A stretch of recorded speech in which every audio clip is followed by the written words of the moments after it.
പരം ശാന്തി മാ ബാബുജിക്ക് കോടി കോടി പ്രണാമം. ഇന്നത്തെ വിഷയമാണ് കർമ്മം. എന്താണ് കർമ്മം? എത്ര പ്രകാരമാണ് കർമ്മം? എങ്ങനെയാണ് കർമ്മത്തിനെ കാണുന്നത്? ഇവയെല്ലാം അറിഞ്ഞിരിക്കേണ്ടത് വളരെ പ്രധാനമാണ്. കർമ്മം അറിഞ്ഞെങ്കിൽ മാത്രമേ അവർക്ക് സുഖമായിട്ട് ജീവിക്കാൻ സാധിക്കുകയുള്ളൂ. ഒരു വീട്ടിലെ സുഖവും സുഖസൗകര്യങ്ങളും ദുഃഖം ഇല്ലാതെ സുഖം മാത്രം ആയിട്ട് ജീവിച്ചു പോകുക അതിപ്രധാന ഒരു ഘടകമാണ്. ആയതിനാൽ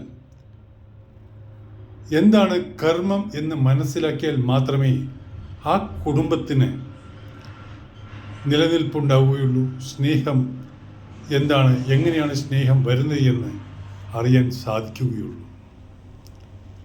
കർമ്മം അതിപ്രധാനമാണ്. അത് മനസ്സിലാക്കേണ്ടത് ഓരോരുത്തരുടെയും ആവശ്യമാണ്. എന്താണ് കർമ്മം? ഇന്നത്തെ ടോപ്പിക് നോക്കാം എന്താണ് എന്ന്. നമ്മൾ ചെയ്യുന്ന ഓരോരോ കർമ്മവും നമ്മുടെ ബ്രഹ്മാണ്ഡവുമായി ബന്ധപ്പെട്ടിരിക്കുകയാണ്. കാരണം നിങ്ങൾ ഒരു സങ്കല്പം സങ്കല്പിച്ചാൽ നിങ്ങൾ ഏത് ഡയമെൻഷനിൽ നിന്നാണ് നിങ്ങളുടെ ആത്മയുടെ സൃഷ്ടി നടന്നിരിക്കുന്നത്, അതുവരെ ഈ നിങ്ങളുടെ കർമ്മം എത്തും. അവിടുത്തെ ആകാശ് റെക്കോർഡ് വരെ നിങ്ങളുടെ കർമ്മം എത്തും. ഇത് മനസ്സിലാക്കേണ്ടത് ഓരോരുത്തരുടെയും ആവശ്യകതയാണ്. ഇപ്പോൾ മൊബൈൽ ഫോൺ ചെയ്യുകയാണെങ്കിൽ, ഇന്ത്യയിലുള്ളവർ അമേരിക്കയിലേക്ക് ഫോൺ ചെയ്യുകയാണെങ്കിൽ, അല്ലെങ്കിൽ അടുത്തടുത്തുള്ളവർ ചെയ്യുകയാണെങ്കിൽ ആദ്യം സാറ്റലൈറ്റ് വഴിയാണ് വേറെ ഒരു ഫോണിലോട്ട് പോകുന്നത്. നിങ്ങളുടെ ഫോണിൽ നിന്ന് നേരെ സാറ്റലൈറ്റിലോട്ട് പോകും. അത് കഴിഞ്ഞ് നിങ്ങൾക്ക് ആരെയാണോ വിളിക്കുന്നത് അവരുടെ ഫോണിലോട്ട് പോകും. അതാണ് നടക്കുന്നത്. അതുപോലെ സെയിം കാര്യമാണ് ആധ്യാത്മികത്തിലും കർമ്മത്തിൻ്റെ കാര്യത്തിൽ നടക്കുന്നത്. നിങ്ങൾ ചെയ്യുന്ന ഓരോരോ പ്രവൃത്തിയും നിങ്ങൾ ഏത് ബ്രഹ്മാണ്ഡത്തിൽ നിന്നാണോ വന്നിരിക്കുന്നത് അവിടുത്തെ ആകാശീയ റെക്കോർഡായി രൂപപ്പെടുന്നു. അത് ആദ്യം മനസ്സിലാക്കണം. കർമ്മം 3 വിധമാണ് ഉള്ളത്. 1 സത്കർമ്മം, 2 വികർമ്മം, 3 നിഷ്കാം കർമ്മം. ഈ 3 കർമ്മങ്ങളാണ് ഉള്ളത്. സത്കർമ്മം എന്ന് പറഞ്ഞാൽ നിങ്ങൾ പുണ്യപ്രവൃത്തികൾ, നിങ്ങളെ ആരെയാണ് സഹായിക്കുന്നത്, ധനം കൊടുത്താലും എന്ത് തന്നെ ആയാലും അവരെയൊക്കെ സഹായിക്കുക, മറ്റുള്ളവരെ സഹായിക്കുന്നത് പുണ്യപ്രവൃത്തി. അതിനാണ് സത്കർമ്മം എന്ന് പറയുന്നത്. വികർമ്മം എന്ന് പറയുന്നത് നിങ്ങൾ എന്താണ് തെറ്റ് ചെയ്യുന്നത്, മറ്റുള്ളവരുമായി എന്ത് തെറ്റ് ചെയ്യുന്നുവോ അത് നിങ്ങൾ വികർമ്മത്തിൽ ആണ് നിങ്ങളുടെ കർമ്മം രേഖപ്പെടുത്തുന്നത്. പിന്നെ 3ാമത്തേതാണ് നിഷ്കാം കർമ്മം. അത് ഞാൻ പിന്നീട് പറഞ്ഞു തരാം, ഇതിൻ്റെ ലാസ്റ്റിൽ പറഞ്ഞു തരാം. എന്താണ് നിഷ്കാം കർമ്മം? അത് കഴിഞ്ഞാൽ നിങ്ങൾക്ക് എങ്ങനെയാണ് ദുഃഖം വരുന്നത്? നിങ്ങളുടെ കുടുംബത്തിലെ ആരെങ്കിലും ദുഃഖിതനായാൽ അത് എങ്ങനെയാണ് ആ ദുഃഖം വരുന്നത്? കാരണം കർമ്മത്തിൻ്റെ നിജസ്ഥിതി അറിയാത്തത് കൊണ്ടാണ് നിങ്ങൾക്ക് ദുഃഖം വരുന്നത്. നിങ്ങൾ ചെയ്യുന്ന കർമ്മം നിങ്ങളുടെ മുമ്പിൽ വരുന്നത് കൊണ്ടാണ് നിങ്ങൾക്ക് ദുഃഖം വരുന്നത്. നല്ല കർമ്മം വന്നാൽ സുഖം അനുഭവിക്കും, വികർമ്മം വന്നാൽ നിങ്ങൾക്ക് ദുഃഖം അനുഭവിക്കേണ്ടി വരും. ഇത് നിങ്ങൾക്ക് അറിയുന്നില്ല. നിങ്ങൾ ഈ ജ്ഞാനി ആയാൽ, ഒരു ജ്ഞാനിക്ക് മാത്രമേ ദുഃഖം വരികയാണെങ്കിലും നിങ്ങൾക്ക് എന്ത് സങ്കടം വരികയാണെങ്കിലും ഞാൻ ചെയ്ത കർമ്മമാണ് എൻ്റെ മുമ്പിൽ വന്നിരിക്കുന്നത് എന്ന് നിങ്ങൾ മനസ്സിലാക്കണം. അത് എങ്ങനെ കട്ട് ചെയ്യും, ഏത് രൂപത്തിൽ കട്ട് ചെയ്യും എന്ന് നിങ്ങൾ തയ്യാറായിട്ടിരിക്കണം. അപ്പോൾ നിങ്ങൾക്ക് ഒരു ദുഃഖവും ഉണ്ടാവുകയില്ല. അപ്പോൾ നിങ്ങൾ അത് സ്വീകരിക്കുകയാണെങ്കിൽ നിങ്ങൾക്ക് നിങ്ങളുടെ ഒരു കർമ്മം കട്ടായി, നിങ്ങളുടെ ഒരു കർമ്മം ഇല്ലാതായി, ഈ ബ്രഹ്മാണ്ടത്തിൽ നിന്ന് തുടച്ചു നീക്കപ്പെട്ടു എന്നാണ് ഇത് സൂചിപ്പിക്കുന്നത്. കൃഷ്ണൻ അർജുനനോട് പറയുകയുണ്ടായി, നീ എത്ര ജന്മം ജനിച്ചു, ഞാൻ എത്ര ജന്മം ജനിച്ചു. എൻ്റെ ജന്മം എത്രയാണെന്ന് എനിക്കറിയാം, പക്ഷേ നിന്റെ ജന്മം എത്രയാണെന്ന് നിനക്ക് അറിഞ്ഞുകൂടാ എന്ന്. ആത്മ പോകുന്ന സമയത്ത് വെറും കൈയോടെയാണ് പോകുന്നത് എന്നാണ് എല്ലാവരും ധരിച്ചു വെച്ചിരിക്കുന്നത്. പക്ഷേ അങ്ങനെയല്ല. ആത്മ പോകുമ്പോൾ നിങ്ങളുടെ സൂക്ഷ്മ ശരീരം, അതായത് സ്ഥൂൽ ശരീരം 5 തത്വം, അതായത് ആകാശ്, വായു, അഗ്നി, ജലം, പൃഥ്വി, ദേഹം വെടിയുന്ന സമയത്ത് നിങ്ങളുടെ 2 തത്വം ഇല്ലാതാകുന്നു. അതായത് ജലം, പൃഥ്വി ഇവ ഇല്ലാതാകുന്നു. 3 തത്വം ആയി മാറുന്നു.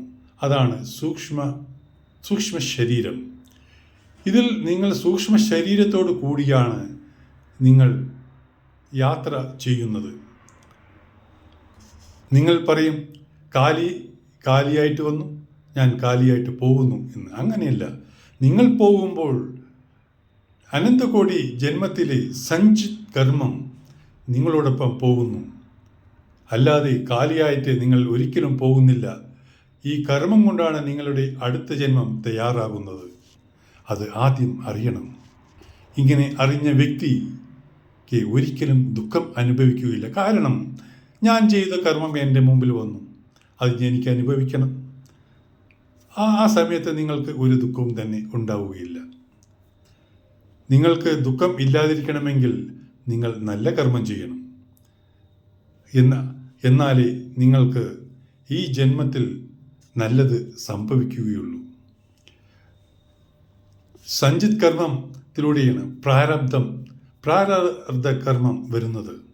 നമ്മൾ പ്രാരബ്ധം കർമ്മം പോകുന്ന സമയത്ത് ഒരു ജ്ഞാനി ആത്മ ആണെങ്കിൽ തീർച്ചയായിട്ടും അവർക്ക് അറിയാൻ സാധിക്കും, ഞാൻ എന്താണ് എൻ്റെ കർമ്മം മുമ്പിൽ വന്നിരിക്കുന്നു എന്ന്. പ്രാരബ്ധ കർമ്മം എങ്ങനെ ഇല്ലാകും എന്ന് വെച്ചാൽ അതിനാണ് ആദ്യം ജ്ഞാൻ പഠിക്കണം. ആദ്യം അറിയേണ്ട പരം ജ്ഞാൻ പഠിച്ച് നിങ്ങൾ ആത്മസ്വരൂപം പ്രാപിച്ച് ആ പരംപിത പരമാത്മയെ, ആ പരം ലൈറ്റിനെ ആയി നിങ്ങൾ കണക്ട് ചെയ്യുകയാണെങ്കിൽ നിങ്ങളുടെ സഞ്ചിത് കർമ്മങ്ങളും പ്രാരബ്ധ കർമ്മങ്ങളും എല്ലാം കത്തിക്കരിഞ്ഞ് ചാമ്പലാവുന്നതായി ആണ്. ഇത് അഭ്യസിക്കുന്നിടത്തോളം കാലം നിങ്ങൾക്ക് ദുഃഖം എന്തെന്ന് അറിയില്ല. എല്ലാവർക്കും ഫ്രീ വിൽ തന്നിട്ടുണ്ട് ഭഗവാൻ. പക്ഷേ ഭഗവാന്റെ ദോഷം എന്ന് പറയാൻ സാധിക്കുകയില്ല. മനുഷ്യന് ദോഷം വരുന്നത് മനുഷ്യനാൽ വരുത്തി വയ്ക്കുന്നത് കൊണ്ടാണ്. ഭഗവാൻ എല്ലാവർക്കും ഫ്രീ വിൽ തന്നിട്ടുണ്ട്. നിങ്ങളുടെ ഇഷ്ടത്തിനനുസരിച്ചിട്ട് ജീവിക്കാൻ നിങ്ങൾ പ്രാപ്തരാണ്. തെറ്റും ശരിയും നിങ്ങൾ തിരിച്ചറിയണം എന്ന് മാത്രം. അതിന് ഭഗവാനെ പഴിച്ചിട്ട് ഒരു കാര്യവും ഇല്ല. നമ്മൾ ചിന്തിക്കുന്ന സമയത്ത് നമ്മുടെ സങ്കല്പം ഈ ബ്രഹ്മാണ്ടവുമായി കണക്റ്റിംഗ് ചെയ്യുന്നു. അതുപോലെ നിങ്ങൾ ഓരോരോ ആൾക്കാരും മോതിരം ഇട്ടിരിക്കുന്നത് കാണാം. ഗ്രഹനില ശരിയാകാൻ വേണ്ടിയിട്ട്. എന്തിനാണ് നിങ്ങൾ മോതിരം ഇടുന്നത്? കാരണം ഗ്രഹവും ഈ ബ്രഹ്മാണ്ടവും മനുഷ്യനും എല്ലാ ജീവികളും തമ്മിൽ കണക്റ്റിംഗ് ആണ്. അതുകൊണ്ടാണ് നിങ്ങൾ മോതിരം ഇടുന്നത്. പക്ഷേ ഇപ്പോൾ മോതിരം ഇട്ടിട്ട് ഒരു കാര്യവും ഇല്ല. കാരണം നിങ്ങൾ കർമ്മബന്ധം നോക്കിയിട്ടാണ് നിങ്ങളുടെ ഭാഗ്യം തയ്യാറാവുന്നത്. നിങ്ങൾ ചെയ്യുന്ന സമയത്ത്, നിങ്ങൾ ഒരു ചിന്തിക്കുന്ന സമയത്ത് നിങ്ങളിൽ ഊർജം ഉൽപ്പാദിപ്പിക്കുന്നു. അതിൽ ഒരു വൈബ്രേഷൻ തരംഗം പുറപ്പെടുവിക്കുകയും അതുപോലെ ആ വൈബ്രേഷൻ നിങ്ങളുടെ കാരൺ ശരീരത്തിൽ വൈബ്രേഷൻ രൂപത്തിൽ റെക്കോർഡാകുകയും ചെയ്യുന്നു. അതുപോലെ ആകാശതത്വം കൊണ്ടാണ് കാരൺ ശരീരം തന്നെ ഉണ്ടായിരിക്കുന്നത്. കാരൺ ശരീരം ഉണ്ടായിരിക്കുന്നത് നിങ്ങൾ ചെയ്യുന്ന കർമ്മത്തിൻ്റെ ഫലമായാണ് കാരൺ ശരീരം ഉണ്ടായിരിക്കുന്നത്. ആദ്യം മനസ്സിൽ വരും ചിന്ത, പിന്നെ സൂക്ഷ്മ ശരീരം, ആദ്യം സൂക്ഷ്മ ശരീരം, പിന്നെ കാരൺ ശരീരത്തിൽ പോയി റെക്കോർഡാവുന്നു. ഓരോരോ സെല്ലും, സൂക്ഷ്മ ശരീരത്തിലെ ഓരോരോ സെല്ലിലും നിങ്ങളുടെ കർമ്മങ്ങൾ രേഖപ്പെടുത്തുന്നു. അതുപോലെ സൂക്ഷ്മ ശരീരത്തിൽ എത്ര സെല്ലുകൾ ഉണ്ട്? 100 ട്രില്യൺ സെൽസാണ് സൂക്ഷ്മ ശരീരത്തിൽ ഉള്ളത്. 72,000 നാഡികൾ ആണ് ഉള്ളത്. മൻ വചൻ കർമ്മം, മനസ്സ് നിയന്ത്രിക്കണം. എന്നാൽ മാത്രമേ ഒരാൾ കർമ്മം നേർവഴിയിലേക്ക് നടത്താൻ സാധിക്കുകയുള്ളൂ. മനുഷ്യന് നേർവഴിയിൽ നടക്കണമെങ്കിൽ അവരുടെ മനസ്സിനെ, അവരുടെ ഇന്ദ്രിയത്തിനെ പാകപ്പെടുത്തി എടുക്കേണ്ടത് അത്യാവശ്യമാണ്. എങ്ങനെയാണ് പാകപ്പെടുത്തി എടുക്കേണ്ടത്? അതിനാണ് മെയിൻ സബ്ജക്റ്റ് ഗ്യാൻ പഠിച്ച് ജ്ഞാൻ യോഗ സേവാധാരണ അഭ്യസിക്കുന്ന ഒരു വ്യക്തിക്ക് എല്ലാ കഷ്ടതകളും മാറുന്നതായിരിക്കും. കാരണം നിങ്ങൾ ഒരുപാട് തെറ്റുകൾ ചെയ്യുന്നുണ്ടെങ്കിൽ അതിൻ്റെ നിങ്ങൾക്ക് കർമ്മം നിങ്ങളുടെ മുന്നിൽ വരികയാണെങ്കിൽ അത് ചെറിയതായിട്ട് മാറിപ്പോവും. ചെറുതായിട്ട് നിങ്ങളിലേക്ക് അത് അടിക്കുകയുള്ളൂ. എന്നിരുന്നാലും ഭഗവാനുമായിട്ട് കണക്റ്റിങ് ചെയ്യുകയാണെങ്കിൽ നിങ്ങളുടെ കാരൺ ശരീരത്തിൽ എല്ലാ റെക്കോർഡുകളും ഇല്ലാതാക്കുകയാണെങ്കിൽ, പരമാത്മ ശക്തിയിൽ ഇല്ലാതാക്കുകയാണെങ്കിൽ നിങ്ങൾക്ക് ആനന്ദം, നിത്യാനന്ദം, ബ്രഹ്മാനന്ദം, പരമാനന്ദം അനുഭവിക്കേണ്ട സ്ഥിതി ഉണ്ടാവും. അത് തീർച്ചയാണ്. നമ്മൾ ഇത് കേട്ടതുകൊണ്ടോ ഇത് ജ്ഞാനം പറഞ്ഞതുകൊണ്ടോ ഒരു കാര്യവുമില്ല. നിങ്ങൾ ഇത് ജീവിതത്തിൽ പകർത്തുക. എന്നിട്ട് നിങ്ങൾ ട്രൈ ചെയ്ത് നോക്കുക. നിങ്ങൾക്ക് കഷ്ടം വരുന്നുണ്ടോ?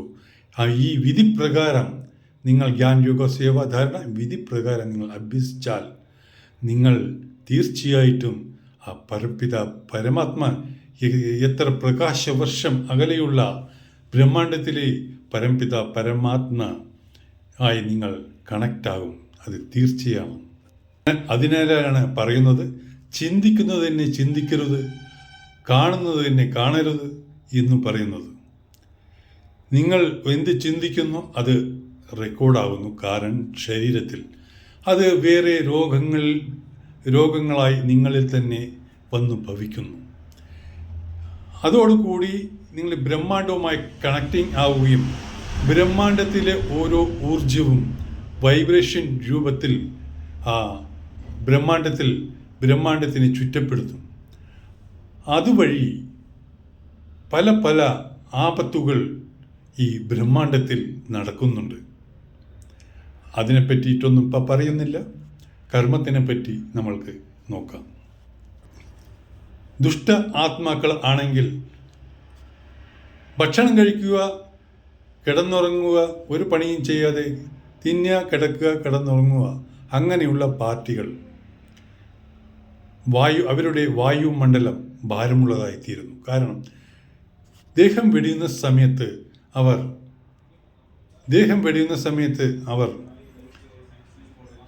ഒരു രാജ്യത്ത് നിന്ന് വേറൊരു രാജ്യത്തേക്ക് പോകാനുള്ള ശക്തി ഉണ്ടാവുകയില്ല.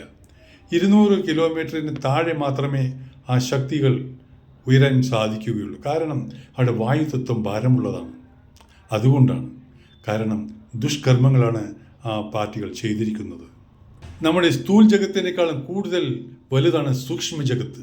സൂക്ഷ്മ ജഗത്തിൽ എന്താണോ നടക്കുന്നത് അതാണ് നമ്മുടെ സ്ഥൂൽ ജഗത്തായ ഈ ഭൂമിയിലും നടക്കുന്നത്. അത് ആദ്യം മനസ്സിലാക്കുക. കാരണം ഓരോരോ കാര്യങ്ങളും ബ്രഹ്മാണ്ഡവുമായി ബന്ധപ്പെട്ടിരിക്കുകയാണ്. ഇത് നിങ്ങൾ മനസ്സിലാക്കുന്നില്ല. വലിയ ഇൻസ്റ്റിറ്റ്യൂഷൻ ഉണ്ട്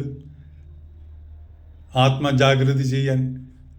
പക്ഷേ പണം പെടുക അല്ലാതെ ഒരു മാർഗവും അതിൽ ഇല്ല. കാരണം ആത്മജാഗ്രത സ്വയം ചെയ്താവണം. പണ്ട് ഋഷിമുനികൾ എത്രയോ കോടാനുകോടി കൽപ്പം തപസ് ചെയ്തിട്ടും ബ്രഹ്മജ്ഞാൻ പ്രാപ്തമാകുന്നില്ല. പിന്നെങ്ങനെ 1 മാസം കോഴ്സിന് പോയാൽ നിങ്ങൾക്ക് അനുഭൂതി നിങ്ങൾക്ക് പ്രാപ്തമാകും? അത് ആദ്യം ചിന്തിക്കുക, പോയി എടുത്തു ചാടാതിരിക്കുക. അതാണിപ്പോൾ എനിക്ക് പറയാനുള്ളത്. ശ്രീകൃഷ്ണൻ ഗീതയിൽ പറയുന്നുണ്ട്, നിന്റെ ദേഹത്തിൻ്റെ സർവ്വസംബന്ധങ്ങളും മറന്ന് നീ എന്നെ ധ്യാനിക്കുക. നിന്റെ സർവ്വ പാപങ്ങളും നിന്നിൽ നിന്ന് ഇല്ലാതാക്കി നിന്നെ ജനന മരണ ചക്രത്തിൻ്റെ മേലെ കൊണ്ടുപോകാം എന്നാണ് പറയുന്നത്. നിഷ്കാം കർമ്മം ചെയ്യുക എന്നാണ് പറയുന്നത്. എന്താണ് നിഷ്കാം കർമ്മം? ഫലം ഇച്ഛിക്കാതെ കർമ്മം ചെയ്താൽ, ഭഗവാനെ മുൻനിർത്തി കർമ്മം ചെയ്യുകയാണെങ്കിൽ നിങ്ങൾക്ക് കർമ്മബന്ധം നിങ്ങളിൽ വരികയില്ല. ഇങ്ങനെ ചെയ്യുന്നവർ ഭഗവാന് സമാനമാണ് നിഷ്കാം കർമ്മം ചെയ്യുന്നവർ. അവർ ഭഗവാന്റെ പ്രേമത്തിന് പ്രാപ്തമാകുന്നതാണ്. നിത്യാനന്ദം, ബ്രഹ്മാനന്ദം, പരമാനന്ദമായി മാറുന്നതാണ് അവരുടെ സ്നേഹം. പരം ശാന്തി, ബേഹദ് കി പരം ശാന്തി. ഒരുപാട് നീണ്ടുപോയി വീഡിയോ. ലൈക്ക് ചെയ്യുക, ഷെയർ ചെയ്യുക, സബ്സ്ക്രൈബ് ചെയ്യുക. ബേഹദ് കി പരം ശാന്തി.